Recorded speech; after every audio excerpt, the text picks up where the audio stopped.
Click the links to join the channel can be valued. Remember, join, subscribe, star for $2 a month. There, Gab TV, Odyssey, Bit Chute, and the Telegram. So credit to Sci-Fi for Me TV. He did a live interview with the builder of this Batmobile this morning. It's a small YouTube channel, but it's kind of like one of those hidden gems. He does live streams, I think 3 days a week. And it's kind of like one of those channels that you see a lot of talent there. They're kind of just waiting to get blown up. Anyway, so he does an interview with the builder of this Batmobile. He turned out to be just the nicest guy.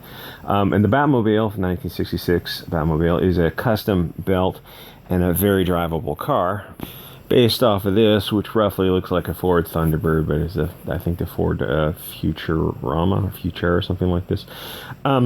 So it uses the modern replica uses a standard Chevy Corvette engine, a crate engine that you can buy off the shelf, and the flame shoots out the back. It actually works. It uses a pressurized 20-pound propane system.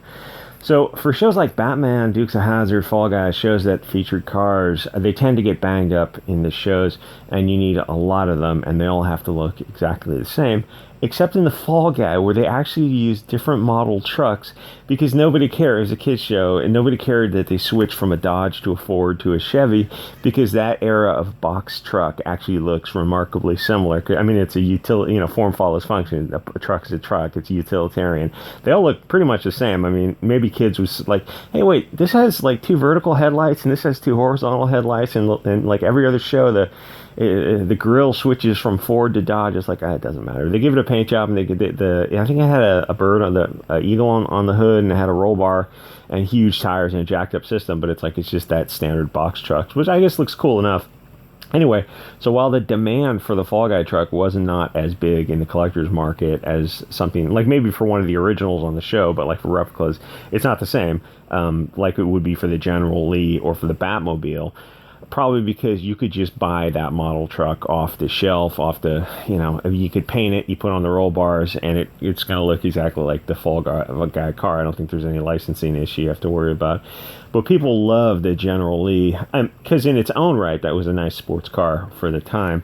And the Batmobile, and even Get Smart's Sunbeam, which was actually, they used a Sunbeam in Commando and a couple other British movies and TV shows from the Roots group, the Talbot car that evolved into the Sunbeam, which actually had an interesting tie over with Ford. It was kind of like this small look like an MG or Alfa Romeo type of car, small convertible that Ford, I think Shelby put the 260 V8 in it to start with, and then they moved up to the 289, and it's in this tiny little car. So at the time, that was a really neat little car to have this, something like the size of an MG, but instead of an MG's 4-cylinder engine, you had a 4 to 5 liter V8, which is kind of a trip. So anyway, the Batmobile is different because it's more like a James Bond car. It's not a stock car. It's customized with its own. To build the Ford Futurama, it cost them like $250,000 in 1960s to build the thing, and they sold it to the show for $1, and then I think they later sold it at auction to collectors, to a museum private collectors for over $4 million.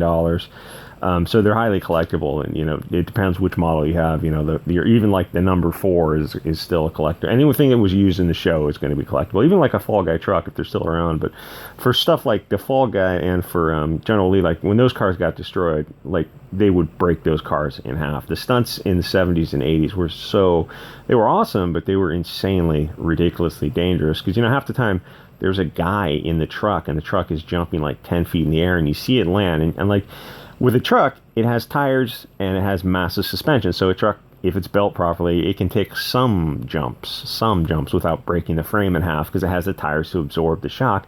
But you'd see the truck land, and it would bounce back in the air, and then you see it barely land on one tire and then kind of settle, and it's like, that truck almost rolled over. And it's got a roll bar, the guy would probably be all right, but that's kind of a dangerous stunt to do for a TV show, where like nowadays you wouldn't do it with a person in the car. You just use a dummy, and I don't know, you'd have a remote control or something like that. And the General Lee, God, I don't remember what that car was, an Oldsmobile or something, a nice looking car. But a sedan can't jump. It doesn't have the tires or suspension. It's just that's not what it's for. And they would jump that car. So every time they did that, like it wasn't repairable. You broke the car in half. I'm sure there wasn't anybody in the car when they jumped it because it would break in half.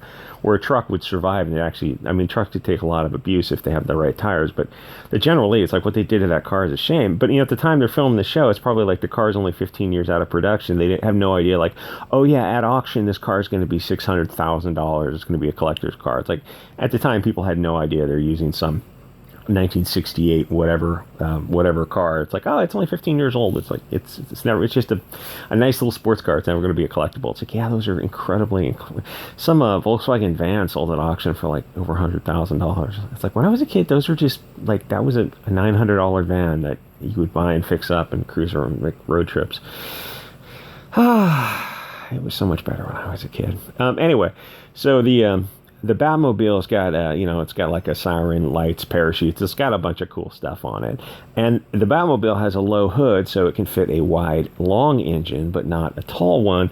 And in some models, they use the Ford 460, which I think is just a huge truck engine, which is about 7.5 liters for Europeans, which kind of seems overkill, but it's just whatever. Anyway, so people like the unusual 1966 Batmobile, and they want a replica, which I will guess is got to be a few $100,000 to have this thing custom built.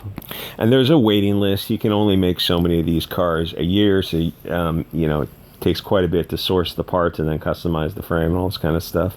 So you make payments while yours is being built. It might take 3 years to build the thing, but the buyer missed the payment and he got moved to the back of the line, which is not a big deal. At most, it would be a civil issue.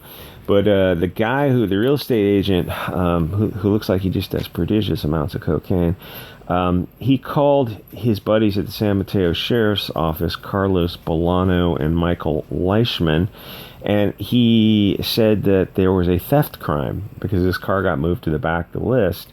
So they sent 4 sheriff's deputies to raid the garage to essentially steal this real estate developer's, to steal him a Batmobile. So he looked into the guy when he missed the payment, Anagnostou or something. He looked into the civil case, and he was told he didn't have a cause of action because if the seller is following the terms of the contract, a court can't help you seek redress of grievance because there's nothing, they can't fine for you if there's nothing to fine for. You'd have to wait for terms of contract to be broken or fulfilled, and then sue after you take or reject delivery or something like this. But it's like you can't seek redress agreements while the contract is still being performed if the guy was following the contract.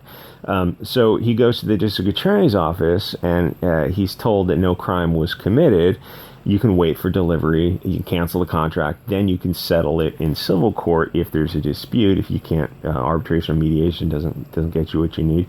But you can't call your corrupt, cocaine snorting sheriff's buddies and steal a car, which is exactly what Mr. Cocaine real estate / drug dealer and his corrupt sheriff's office, the San Mateo Sheriff's Office, did. Now, I'm going to just go out on a limb here, and looking at the real estate developer and the sheriffs and the deputies, Leishman and Bolano, they look like they all do drugs together and sell drugs together.